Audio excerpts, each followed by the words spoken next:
పూరా లోకల్. నమస్తే, welcome to పురాలకల్. ప్రస్తుతం మనం గాంధీ భవన్లో అధికార ప్రతినిధి లింగం యాదవ్ తోటి ఉన్నాము. మీ ముఖ్యమంత్రికి దమ్ము ధైర్యం లేదు అంటే సవాల్ విసురుతాడు కానీ సవాల్ స్వీకరించాడు అని కేటీఆర్ చెప్తున్నాడు. ప్రెస్ క్లబ్కి వచ్చి చైర్ పక్కన ఖాళీ చేసి కూడా పెట్టిండు. మీ ముఖ్యమంత్రి కోసం వెయిట్ చేసిండు, అయినా మీ ముఖ్యమంత్రి పోని పరిస్థితి. ఇవాళ తెలంగాణ గౌరవ ముఖ్యమంత్రి రేవంత్ రెడ్డి గారు మొన్న మాట్లాడుతూ ఇవాళ మీకు దమ్ము ధైర్యం ఉంటే రండి, అసెంబ్లీలో అయినా చర్చిద్దాం, లేదా ఎంపీలు అయితే పార్లమెంట్లో అయినా చర్చిద్దామని చెప్పారు. ఇవాళ మరి 10 ఏళ్ళు మంత్రిగా చేసినటువంటి కేటీఆర్కు కనీస జ్ఞానం కూడా లేకుండా మాట్లాడితే ఎట్లండి? ప్రజాస్వామ్యంలో చర్చలు ఎక్కడ జరగాలి? చట్టసభలో జరగాలి. దమ్ముంటే అసెంబ్లీకి రా, రేపు చర్చిద్దాం, మరి ఎన్ని రోజులైనా పెడదాం. మీ నాయన ప్రధాన ప్రతిపక్ష నాయకుడు కేసీఆర్, మీ కేసీఆర్ను రమ్మను. ఇవాళ కేటీఆర్ ప్రతిపక్ష నాయకుడు కాదండి, కేటీఆర్ ఒక ఎమ్మెల్యే మాత్రమే. ఇవాళ ముఖ్యమంత్రి గారు మాట్లాడింది రమ్మను, మీ నాన్ననే రమ్మను, మరి అసెంబ్లీకి అక్కడే చర్చిద్దాం.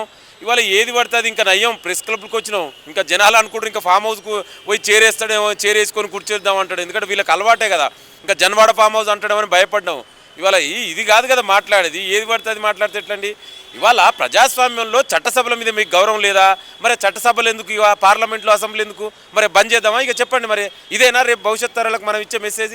మీరు అసెంబ్లీకి సమావేశపరచమని డిమాండ్ చేయాలి, అసెంబ్లీలు పెట్టమని డిమాండ్ చేయాలి, చర్చలు ఇంకా ఎక్కువ రోజులు పెట్టని ఆ విధంగా మీరు డిమాండ్ చేయాలి తప్ప బయట ఎక్కడో కూర్చొని చర్చ నేను ఇది చేసినా నేను రండి ఏం మాట్లాడతారండి? కేటీఆర్కి ఏమైనా మాటలకి ఏమైనా అర్థం ఉందా? ముఖ్యమంత్రి అంటే పోలేదు, మరి మీ కార్యకర్తలకి మిగతా నాయకులకు అంటే వాళ్ళు కూడా భయపడరా? మీరు కూడా భయపడరా? ఇవాళ నేను ఎవరు భయపడి ఎవరు ఈ అభద్రతా భావంతో ఉన్నది అనేది ఇవాళ కేటీఆరే చెప్పాలి. ఎందుకంటే ఇవాళ సవాల్ని ఇంత తొందరగా ఈ విధంగా రెస్పాండ్ కావడానికి కూడా మనం ఒక ముఖ్య ఉద్దేశాన్ని అర్థం చేసుకోవాలి. ఇవాళ ఎక్కడ కేటీఆర్ స్పందించకుండా హరీష్ రావు స్పందిస్తే హరీష్ రావు ఎక్కడ బీఆర్ఎస్కి లీడర్ అవుతారో, లేదా కవిత మాట్లాడితే ఆమె ఎక్కడ లీడర్ అవుతారో, వాళ్ళిద్దరికంటే ముందుగా నేనే మాట్లాడని ఆతృతతో చేస్తున్నటువంటి వ్యవహారం తప్ప కేటీఆర్కి దాంట్లో చిత్తశుద్ధి లేదు. నేను ద్వారా ఇవాళ నేను ఛాలెంజ్ చేస్తున్నాండి, నీకు దమ్ము ధైర్యం ఉంటే ప్రధాన ప్రతిపక్ష నాయకుడు కేసీఆర్ మీరిద్దరు అసెంబ్లీకి రండి. డెఫినెట్ కూడా ఇవాళ ముఖ్యమంత్రి మా మంత్రులు సమాధానం చెప్పడానికి సిద్ధంగా ఉన్నాం. మీ 10 ఏళ్ల పాలన పైన, కాంగ్రెస్ ప్రజాప్రభుత్వం సంవత్సరాల పాలన పైన చర్చ అసెంబ్లీలో పెట్టాలండి. అసెంబ్లీలో చర్చలు జరుగుతాయి. రేపు రమ్మని మరి చర్చ అసెంబ్లీలో మీరు ఇవాళ మాట్లాడమండి, కేసీఆర్ని స్పందించమండి, అసెంబ్లీకి గురించి మరి వస్తారో రాదో దాని గురించి చర్చించండి. ఏం మాట్లాడతారండి?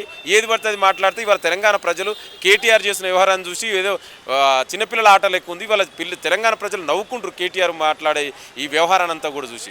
మీకు దమ్ముంటే అసెంబ్లీకి రండి, చర్చ ఎన్ని రోజులైనా పెట్టడానికి మేము సిద్ధంగా ఉన్నాం. ఢిల్లీకి నిధుల కోసం పోవట్లేదు, అక్కడ అధిష్టానానికి డబ్బులు ఇవ్వడానికి ఇక్కడ అంటే కూడగట్టిన డబ్బులు అక్కడ ఇవ్వడానికి పోతున్నాను అంటున్నారు.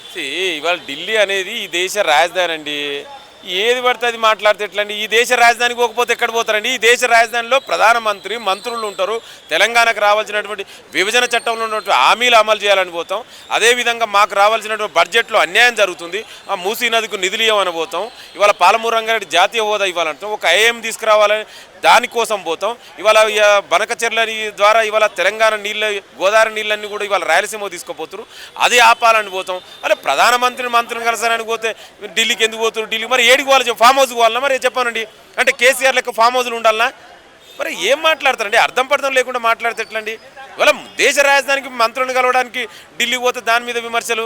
ఇవాళ అందుకే కేటీఆర్కు అధికారం కోల్పోయిన తర్వాత ఒక సైకలాజికల్ డిజార్తో బాధపడుతూ ఏది పడుతుంది. ఇప్పుడు అదే చెప్పినా నేను, ఇవాళ కేటీఆర్ స్పందించకపోతే ఎక్కడ హరీష్ రావు స్పందిస్తే హరీష్ రావు లీడర్ అయితే నేనే భయం. అందుకే ఆతృతలో ఏది పడుతుంది మాట్లాడుతుండు, అంతే తప్ప ఇది ఏమీ లేదు. తెలంగాణ ప్రజలందరూ కూడా ఈ కేటీఆర్ చేస్తున్నట్టు వ్యవహారాన్ని చూసి వాళ్ళ తెలంగాణ ప్రజలందరూ కూడా నవ్వుకుంటారు ఈయన చేసినట్టు వ్యవహారం చూసి.